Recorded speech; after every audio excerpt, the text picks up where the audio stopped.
Mga kababayan, panoorin po natin itong interview dito po sa lalaki na makikita doon sa di umano'y viral video ni Pulong Duterte. Yung ginojombag po ni Pulong Duterte. Ito po yung interview, marami po siyang binahagi dito. Panoorin po natin at ating pong pag-usapan. Ito po. Sir, magandang gabi po at salamat pinayagan mo akong makadalaw po sa iyo. Sir, okay lang po ba magpakilala po kayo? Ako si Sean Patria, 37 years old, galing ng Davao City. Okay. Sir, ito po ang unang katanungan ko po sa inyo. Ano ba ang pinagmulan ng problemang may nagsasabi na tungkol sa bayad daw sa kinuha nilang babae? Parang na-trigger kasi siya that time, dalawang beses siya na-trigger. Yung una, yung mga bodyguard niya, binigyan niya ng babae, tapos nakulang yung isa. Then after that na bayad na lahat, parang yung isang babae doon 1K lang binigay. Ganito, 8 PM kami nag-start up to 3 AM. Di ba, medyo mahaba yung oras na naginuman kami, pero binigay sa kanya 1K lang. Doon biglang nag-react yung babae na bakit daw 1K lang yung binigay. Yun. Okay. Then doon nag-start, medyo nagalit siya sa akin siya gumalit, hindi yun sa babae. Okay po. Bakit ngayon lang daw inilabas yung video ngayong February pa nangyari? Kaya sinasabi ng Duterte camp na pamumulitika lang daw dahil itinaon bago mag-eleksyon. Yung nga sinabi ko kanina, di ba, na kahit kayo nasa posisyon ko, ma-hopeless pa talaga kayo, di ba? Na hindi nyo basta-basta na kahit kayo that time, mangyari sa inyo yun, di ba, na mag-isip muna naman talaga kayo. Opo. Sir, linawin ko po anong taon po ito nangyari, itong sinasabing February pa? This year lang po, noong February 22 kami nagkita. 22. February 22. Then till 23 sa 3M. Anong year po ito? Ngayon lang. 2025. Ngayon lang na, almost 3 months lang Okay. Sa loob ng 3 months, sir, saan po kayo nag-stay? Sa bahay lang. Then parang every time na maglabas ako, parang may threat eh. May nag-attempt ba sa inyo na takutin kayo? I-text kayo? Wala naman, kasi mapipil ko lang. Okay. Kaya yun, medyo nag-decide na ako na Okay po. Kung katanungan, sabi mo, ikaw ay isang bugaw. Gaano kadalas umorder ng mga babae si Pulong, at kung may requirement ba siya sa isang babae na ino-order? Ano po yun? Sabi mo, ikaw ay isang bugaw. Gaano kadalas umorder ng mga babae si Pulong? At kung may requirement ba siya sa isang babae at na ino-order? Paminsan lang naman, 4 times pa siya kumuha sa akin. Kapag tumawag lang yung business partner niya, dun ko lang siya makikita at makakausap, then mabibigyan. Okay. Ibig sabihin no, si Pulong, sa kanya lang ba ang babaeng yun? Or meron pa siyang pinagbibigyan na iba o pang regalo? That time, sa kanya isa, then the rest sa bodyguard niya. Pero yung sa iba yung mga iba, I mean yung ibang scene namin, mga kaibigan lang niya, mga Chinese, gano'n. Ibig sabihin, boss, pag may mga Chinese, binibigyan niya ng babae na nanggagaling din sa inyo. Parang gano'n. Opo. Ulitin ko sa rin yung isang katanong. Ano ang mga requirement sa babae pag umorder? Wala naman, basta lang yung bago, then hindi nila kilala, then yung hindi magulo. Bago? Yung bago, then hindi magulo. Okay, thank you, sir. Por na tanong ko, sir, bakit hindi sa Davao Police isinampa ang reklamo? Bakit sa DOJ?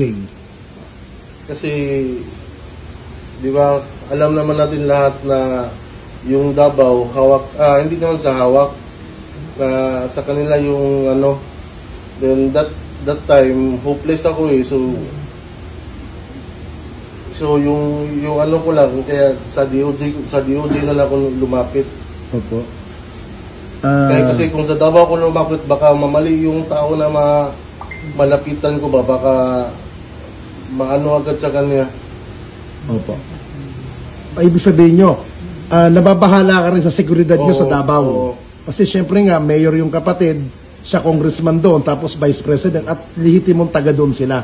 Oo. Pero wala naman ako against sa kanila. I mean, for Duterte din ako, wala akong against sa tatay niya, sa kapatid niya na babae. That time lang talaga na ginawa niya sa akin na yung pagbugbog na almost 2 hours. Opo. Then pinalak pa niya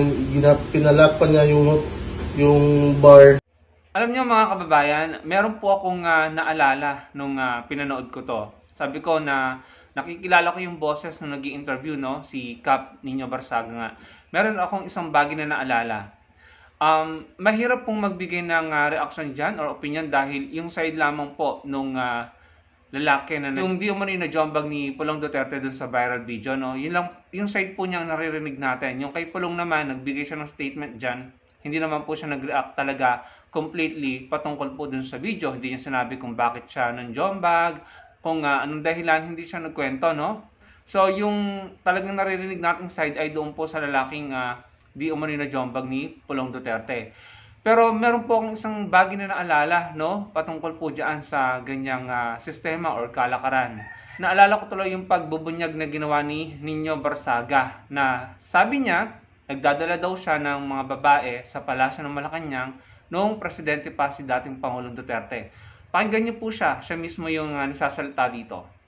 Sabi ni Banat Bay na tinawag daw si dating Pangulong Duterte na Mangkanor. Nakailang babae ba ako nagdala sa Malacanang? Hindi ko mabilang.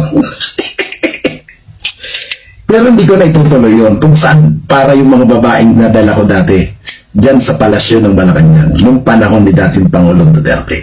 Hindi ko na i-rerekta kung sino yung dinalhan ko, sino yung kausap doon, at ano ang dati, militan niya ko to Bawal ang hikaw pag naghatid sa Malacanang, bawal ang hikaw na may hikaw ang babae, bawal may singsing, bawal may kwintas ang mga babae na i-deliver ko dyan sa Malacanang, at lalong bawal ang babae na may dalang suklay, bawal ang babae may dalang bag, maliit, malaki, bawal.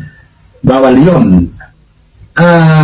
Hindi ko na lang i-mention kung saan ko para kanino yung mga babae at kanino ko kinuha ang mga babae. Ang presyo ng isang babae, tumataginting ng 120,000 per ulo yun. Per ulo yun, isang babae. Isang kilalang socialite lang ang kukunan ko ng babae.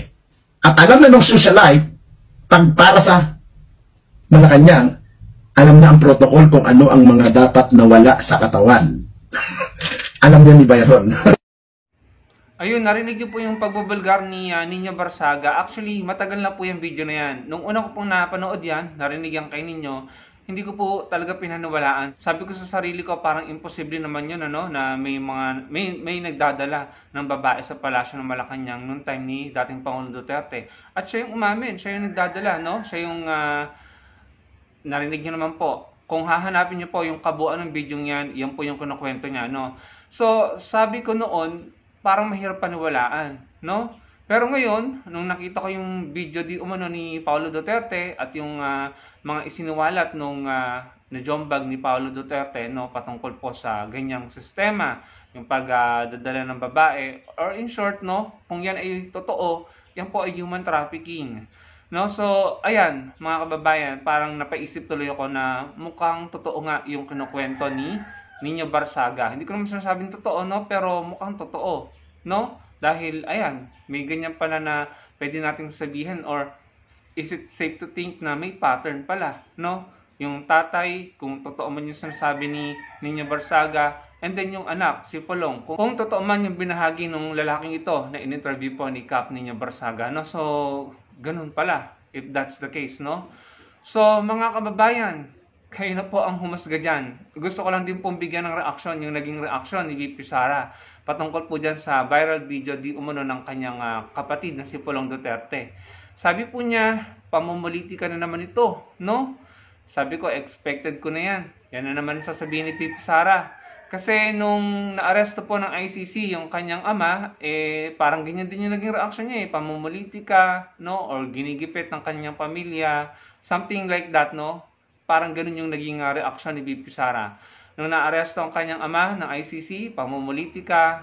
Nung na-impeach siya sa House of Representatives, pamumulitika. Tapos yung nag-request ang Pangulong Marcos Jr. na paimbestigahan ang prime water ng Villar, pamumulitika din, no? Kasi siyempre kaalyado na ni VP Sara si Camille Villar. And then ito yung video na di umano ng kanyang kapatid na si Pulong Duterte ay pamumulitika din daw, no? Puro na lang pamumulitika ang tila nagiging alibay or palusot ng kampo ng mga Duterte, mga kababayan, ano? By the way, si Camille Villar po, may nabalataan ako or parang isang article na sinasabi si PBBM in-skip po niya na i-endorse si Camille Villar sa Batangas, no? So talagang mukhang hindi na po siya parte ng alyansa. And alam, right from the start naman, sinasabi ko na sa inyo, yung Villar, Cayetano, Tolentino, Revilla, in my opinion po talaga, ang loyalty po niyan ay nasa kampo ng mga Duterte, no? So, sinasabi ko po yan sa inyo, and ngayon, ayun na. Kaya nga mga kababayan, maging matalino po tayo sa May 12, no? Hindi po porket nasa kampo natin, pwede na natin pagkatiwalaan, no? Lalo na 3 years na lang po ang PBBM. So, kailangan po natin kumilatis ng mga senador na siguradong makakatulong sa bansa, sa mga Pilipino at sa Pangulo, at hindi po poprotektahan lamang ang mga Duterte. So going back, pamumulitika po lagi ang palusot nila VP Sara sa mga nangyayari sa kanila, kahit may video, kahit may mga articles of impeachment, kahit yung sinampang kaso kay dating Pangulong Duterte kung bakit siya nakulong ay nangyari pa nung panahon niya, 2017, na inasikaso nila Senator Trillanes, no? And kahit pa alam naman ng buong Pilipinas na marami po talaga nagko-complain sa prime water, no? Mga Pilipino po ang nagko-complain, nagrereklamo dahil sa hindi magandang serbisyo ng prime water. Nakinig lang ang Pangulo, kaya nagre-request siya na paimbestigahan ito. And salamat dahil tumugon po si Senator Risa Hontiveros na papaimbestigahan po yan sa Senado. Pero ano pong reaction dyan ni VP Sara? Pamumulitika na naman po, no? Alam nyo, ito may nabasa po ako dito sa The World Tonight, no? Yung lalaki na ginarant, no, ng mga senador, 19 senators yata if I'm not mistaken, yung Chinese po, na pumayag itong 19 senators na ito na bigyan ng citizenship. At si Senator Risa lamang po ang hindi pumayag, no? Pero later on, ang kinampihan ni PBBM si Senator Risa dahil vinito po niya yung batas na inihain ng 19 senators. Alam niyo yung lalaking yon na hindi pinayagan ni Senator Risa na magkaroon ng citizenship, no? Na alam niyo na. Alam niyo yung lalaking yun ay di umano'y na-i-involve doon po sa nangyaring abduction sa eto, basahin niyo na lamang po yan, no? Kayo na lamang po magbasa, mga kababayan, no? So, good job kay Senator Risa. Kahit mag-isa lang siya, nanindigan siya.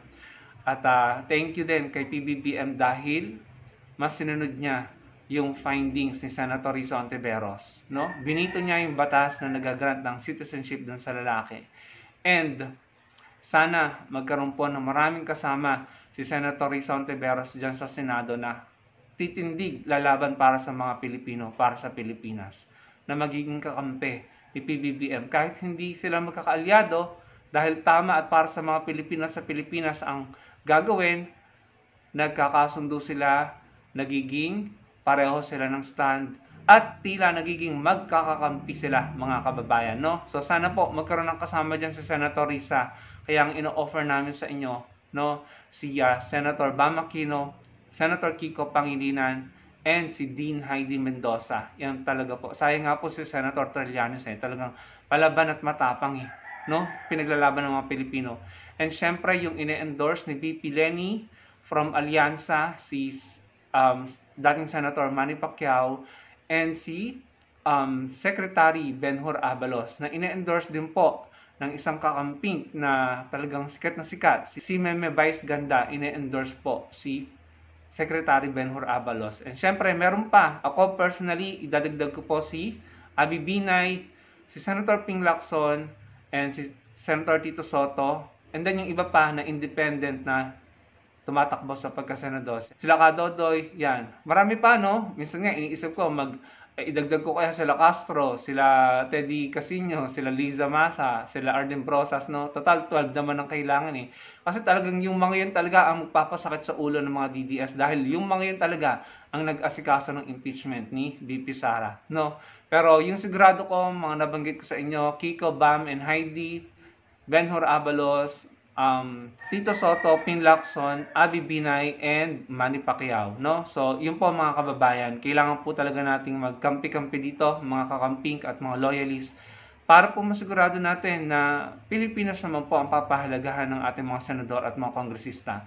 Pagdating po sa party list, mga kababayan, inare-recommend ko po sa inyo ML party list ni Senator Laila de Lima. Yan po, talagang matapang din yan. Yan po ang lumaban kay Duterte, si Senator Laila de Lima, kaya sobrang nagipit po siya noong panahon ni dating Pangulong Duterte.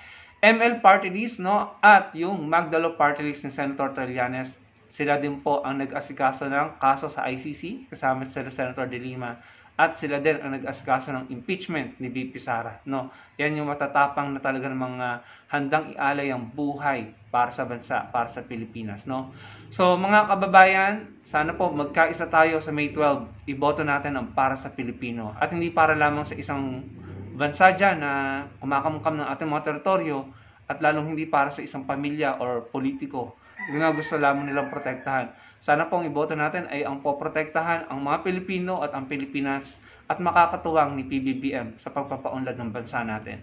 Maraming pong salamat. Ano pong masasabi nyo sa ibinahagi ko sa inyong video? Ilagay nyo lamang po sa comment section at sana po i-like yung video natin at magkita-kita po tayo sa susunod kong video. Salamat po.